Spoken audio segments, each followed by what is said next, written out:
इस वक्त आप अयोध्या में हैं और जी। भक्तों को कथा सुना रहे हैं। एक भक्त जब 7 से 9 दिनों तक किसी कथावाचक की कथा सुनता है, उसके जीवन में कैसे परिवर्तन आता है, उसे क्या लाभ मिलता है और एक कथावाचक क्या थीम लेकर के कथा सुनाता है, जी। इस पर आप विस्तार से हमें जानकारी दें। जी।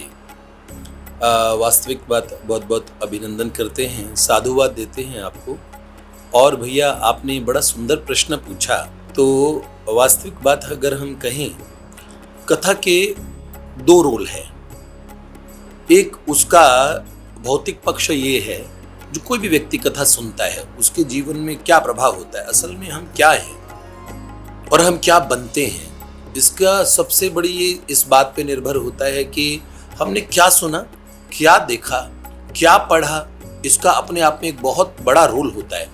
अगर हम देखें, हमारे सबकॉन्शियस माइंड में हमारी सुनी हुई चीजें बरसों बरस तक रहती है। पुराने समय में दादी दादा सुनाया करते थे कहानियां। उन कहानियों के माध्यम से एक टाइम का शॉर्ट टाइम एंटरटेनमेंट नहीं होती थी। वो कहानियां उस व्यक्ति के पूरे चरित्र का निर्माण करती थी। शिवाजी राजा को माँ जीजाबाई ने कहानियां सुना सुना के, जब वो सुनाया करती थी, भगवान श्री राम का पराक्रम सुनाती थी, किस तरह और दशानन को उन्होंने पराजित करके धर्म की स्थापना की, और भगवान कृष्ण ने किस तरह महाभारत संग्राम करवा के और धर्म संस्थापना के लिए सुंदर महत् कार्य किए। तो भगवान की लीला के माध्यम से एक तो हुआ मनोरंजन, उसी समय हमको बहुत सुख मिला, बालक को एक कहानी सुनने को मिली, लेकिन दूसरी बात उसके व्यक्तित्व में, क्योंकि वो जो सुनता है इसलिए आदर्शों को गढ़ा जाता है। अगर एक वक्ता अपनी वक्तव्य को इस तरीके से सुनाए, तो वास्तव में आज जितने भी आंदोलन हुए हैं उसमें किसी के द्वारा दिए गए विचार, उन्हीं विचारों से बड़े समाज में आमूलचूल परिवर्तन कर देने वाले आंदोलनों का सूत्रपात हुआ विचारों के माध्यम से। तो कथा भी एक ऐसा विचार है, वो विचार जो वास्तव में हमें इस लौकिक जीवन के अंदर में हमको जीना सिखाता है, और उसके बाद अध्यात्म कि मैं मूल क्या, मैं हूं कौन। तो अपने विषय में जिज्ञासा। देखिए भैया, आजकल क्या बड़ा सेल्फी का समय है, पर हम सेल्फ को नहीं जानते। आईपैड के चक्कर में पड़े, पर हु एम आई, मैं हूं कौन। तो वो व्यक्ति ये जिज्ञासा करे तो अध्यात्म क्या करता है, ये कथाएं क्या करती है, ये कथा उसको आध्यात्मिक जिज्ञासा पैदा करती है, फिर उन आध्यात्मिक जिज्ञासाओं का समाधान करती है। भौतिक जगत में भी और सामाजिक विषयों पे भी हमारे शास्त्र भरे पड़े हैं।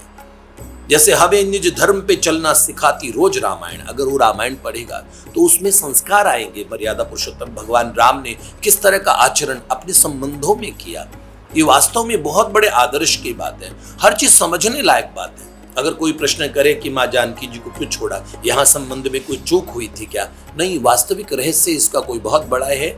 और जो कभी अगर हम समय के साथ बताएं, क्योंकि उन्होंने राजधर्म का एक ऐसा पालन किया जिसमें एक राजा का व्यक्तिगत जीवन और उससे ऊंचा जब उसका जो राजनीतिक जीवन, अपनी प्रजा के लिए प्रजा पालन का उसका कर्तव्य, उसको सबसे बढ़ के माना जाता है।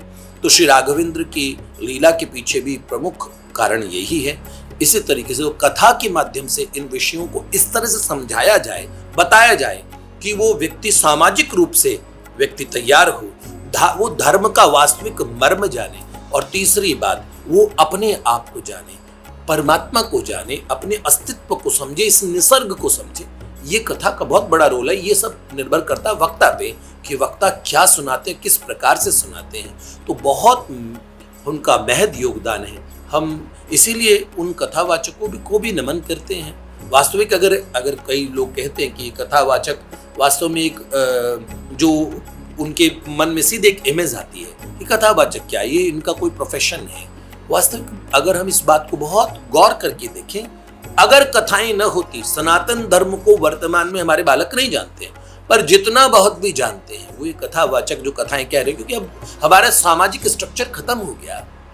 दादियाँ नहीं है, बुआ नहीं है, मौसियाँ नहीं है, हमारे परिवार में कोई कहानियां सुनाने वाला नहीं है। सब मोबाइल फोन्स ने, सब पोगो और वो सब कार्टून्स और उसमें सब बच्चे लग गए हैं। तो उस समय एक बहुत बड़ा रोल यंगस्टर्स में बहुत सारे कथावाचक ऐसे आए जो लोगों को प्रभावित कर रहे हैं, और प्रभाव के माध्यम से उनमें भगवत भाव की सृष्टि कर रहे हैं, राष्ट्र के लिए जागृत कर रहे हैं। तो उन सब कथावाचकों को भी भुवि गृणन्ति ते भूरिदा जना, नमन किया जाना चाहिए। तो ये एक रोल है। स्वामी जी, आपका तिलक और हमारा तिलक चैनल है, आपका तिलक बिल्कुल अलग है। जी। आप अपने तिलक की महिमा एक बार बताएं। मैं वास्तव में तिलक अपने आप में सनातन धर्म में हमारे यहाँ यह आज्ञा चक्र का स्थान है। और यहाँ जैसे आजकल कलर थेरेपी होती है ना भैया, कोई भी रोग हो उसमें अमुक कलर लगाओ तो इस रोग का निदान होता है, और इसका पूरा वैज्ञानिक इसके रिसर्चेज है, साइंटिफिक रिसर्च है, उसके बाद में कलर थेरेपी होती है। तो हमारे यहाँ ऐसे आता नहीं कि अलग इस दिन ये रंग पहने, इस दिन ऐसे करें, तो ये कलर थेरेपी है। उसी तरीके से यहाँ पे तिलक क्यों लगाया जाता है, उसमें भी कोई चंदन लगाते हैं, कोई कुमकुम लगाते हैं, सब अलग अलग प्रकार से। तो यहाँ आज्ञा चक्र पे तिलक लगाया जाता है। और वस्तुतः इसका एक बहुत गहरा यौगिक और हमारी कुंडलिनी से बहुत गहरा संबंध है। इसका एक बड़ा रहस्य है। पर सीधी बात, भावनात्मक पक्ष में अगर हम सीधे सीधे देखें तो अलग अलग संप्रदाय में अलग अलग तिलक लगाते हैं। श्रीमद् गौड़ीय वैष्णव संप्रदाय में, श्री रामानुज संप्रदाय में, श्री रामानंद संप्रदाय में, श्री निम्बार्क संप्रदाय में और श्री वल्लभ कुल में, सबके तिलक से हम पहचान जाते हैं। तो शाक्त परंपरा में भगवती की उपासना करते हैं, शिव जी की जो शैव संप्रदाय है, और भगवान शंकराचार्य का जो अद्वैत दर्शन का, शांकर मत का, सन्यासियों का जो तिलक है, तो सब अलग अलग तिलक लगाते हैं। और तिलक के बिना हमारे शुभ कर्म माने नहीं जाते। बस इसके पीछे वैज्ञानिक रहस्य हमारे ऋषि जानते थे, तो उन्होंने ये अवश्य इसे अनिवार्य कर दिया कि हर कार्य में, शुभ कार्य में तिलक होना चाहिए। पर तिलक भी हमारी भावनाओं को बताते हैं। कैसे? अब ये मूल रूप से जो मैंने तिलक लगाया है, ये भगवती की उपासना करने वाले, भगवती त्रिपुर सुंदरी माँ श्री विद्या, भगवती महिषासुरमर्दिनी माँ दुर्गा या महाकाली, किसी की साधना में भी लोग इसे तंत्र का ही तिलक समझ लेते हैं। ये मात्र तंत्र का नहीं है। तंत्र में अगर कोई देवी की उपासना करता है तो ये तिलक लगाया जाता है। तो इस तिलक की हम आपको बात बताएं, ये एक ऐसा तिलक है, वस्तुतः मैं कहूँ तो ये वात्सल्य भाव माँ जगदम्बा का, और जो उपासना करते हैं माँ की और पराम्बा जगत जननी की, वो ये तिलक लगाते हैं। ये प्रमुखतः मैंने ये तिलक लगाया, मेरी उपासना युगल सरकार श्री राधा कृष्ण भगवान की है। मेरा तिलक भी दूसरा हुआ करता था, पर युगल सरकार को प्रसन्न करने के लिए मैंने, जो गोपियों ने उपासना की भगवती माँ दुर्गा की, तो मैंने उस भाव की प्राप्ति के लिए भगवती की उपासनाएं प्रारंभ कर दी। उपासनाओं में माँ श्री विद्या, त्रिपुर सुंदरी, प्रेम की अधिष्ठात्री देवी जो कुंजों में प्रवेश दिलाती है, तो ये उपासनाएं मैंने जिज्ञासा वशात कर ली। भगवती का एक बहुत बड़ा अनुग्रह हुआ। उस अनुग्रह के बाद में ये मुझे प्रसादज तिलक मिला। बड़े, अब ये सब बातें किसी के समक्ष कैमरा पे बोली भी नहीं जा सकती, और अगर हम कहें तो कोई कदाचित माने ना, स्वीकार ना करे, और हमें बताने से प्रयोजन भी नहीं है। वस्तुतः ये बात है कि हमें तिलक बस हमें मिला ये। उसके बाद में मैंने, मेरा पूर्व तिलक था, इस तिलक का मैंने कभी त्याग नहीं किया, क्योंकि मुझे प्रसाद में मिला। भगवान की कोई वस्तु में प्रसाद भी मिलती है, माला मिलती है, ऐसे मुझे ये तिलक मिला और संकेत हुआ कि मैं युगल उपासना करूं पर तिलक में अपना ना बदलूं। इसलिए मैं इस तिलक को अद्यावधि लगाता हूं, और ये तिलक मुझे भगवती की स्मृति कराता है। और तो आप समझिए, अनुराग का रंग लाल होता है। जब माधुर्य भाव में श्री कृष्ण को प्रियतम मानेंगे, तो उस समय, और सुहाग की निशानी के रूप में भी अगर आप कोई लगाए तो लाल कुमकुम लगा लेता है। तो अलग अलग भाव से, और शक्ति की उपासना में तो ये लाल रंग शक्ति का प्रतीक है, तो आप लगाते ही हैं। तो इस तरीके से बिंदु रूप से यह अनंत ब्रह्म को बताता है, बिंदु कि ये अनंत का पसारा है। इसीलिए ये तिलक इस तरह, ये बृहत है थोड़ा, तो और भी बहुत सारे कारण हैं। तो गुरु जी, एक आखिरी सवाल आपसे और रहेगा। 5 जून आ रहा है, और संभवतः आप भी अयोध्या में रहेंगे उस समय जी। 5 जून को गंगा दशहरा है, और अयोध्या की धरती पर 3 बड़े प्रमुख आयोजन हैं जी। राम दरबार, राम मंदिर में राम दरबार की प्राण प्रतिष्ठा होगी, ओहो, और राम जन्मभूमि तीर्थ क्षेत्र ट्रस्ट के अध्यक्ष महंत नृत्य गोपाल दास जी का जन्मदिन भी है। जय। और उत्तर प्रदेश के सीएम योगी आदित्यनाथ का भी जन्मदिन है 5 जून को, और वो भी अयोध्या में रहेंगे राम दरबार की प्राण प्रतिष्ठा के अवसर पर। इस पर आपकी क्या राय है? अपने शुभ संदेश आप दीजिए अयोध्या वासियों को।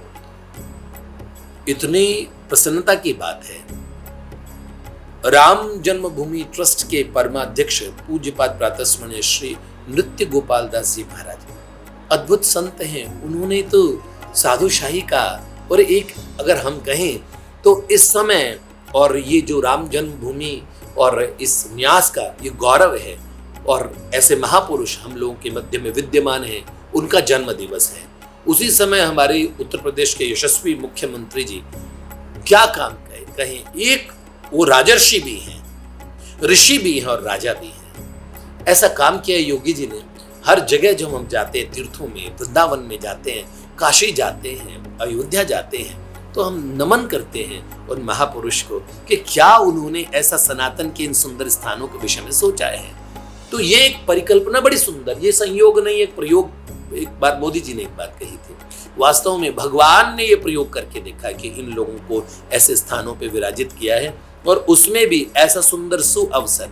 ये श्रेय जाता है हमारे, क्योंकि अब ये हमारे राजप्रतिनिधि, राजनेता मतलब राजाओं के स्थान पे तो विद्यमान है वर्तमान में, तो हम इनको इतना साधुवाद, और क्योंकि भगवान राम के और अब पूरे परिवार की मतलब एक तरह से राम दरबार की स्थापना होगी, तो राम राज्य आ रहा है और हम राम राज्य में ही हैं अगर हम वास्तव में माने तो। और ये इसके स्थापना के लिए जो लोग एकदम कटिबद्ध होके लगे हैं, उन लोगों को बहुत श्रेय जाता है। तो हम माननीय योगी जी के लिए और पूज्यपाद महाराज जी के लिए और उनके प्रागट्य दिवस पे, उनके जन्म दिवस पे ऐसा भगवान का सुंदर आविर्भाव, इस श्री राम मंदिर में राम दरबार का आविर्भाव हो रहा है, तो हम अयोध्या वासियों को बधाई देने के साथ कहते हैं कि एकदम भावपूर्वक, अगर कोई लोग देश विदेश में दूर हैं, आ न सकें, तो भावपूर्वक इस राम दरबार में कि हम भी राम जी के दरबार में खड़े हैं। जैसे भगवान शिव ने स्तुति की थी, राम जय राम रमा रमनम शमनम, हे राम जी हम आपको प्रणाम करते हैं। ऐसे पूरे भारत में ऐसी चेतना जागृत हो। अयोध्या केवल ये हिंदुओं का मन प्राण है। और हम ये क्या कहते हैं, धन्य धन्य जिसने ध्यान धर भ्रू मध्य में देखा, अयोध्या है भक्त की मस्तक तिलक रेखा। तो भगवान हमारे मस्तक में, हमारे हृदय में सर्वदा विराजित है। अयोध्या धाम हमारे हृदय में, हमारे मस्तक पे विराजित है। तो हम इस तरीके से हम चाहते हैं कि भावपूर्वक सब जुड़े रहें इस सुंदर अवसर पे, इस महोत्सव से सब लोग जुड़े रहें, ऐसा हम विनम्र निवेदन और प्रार्थना करते हैं।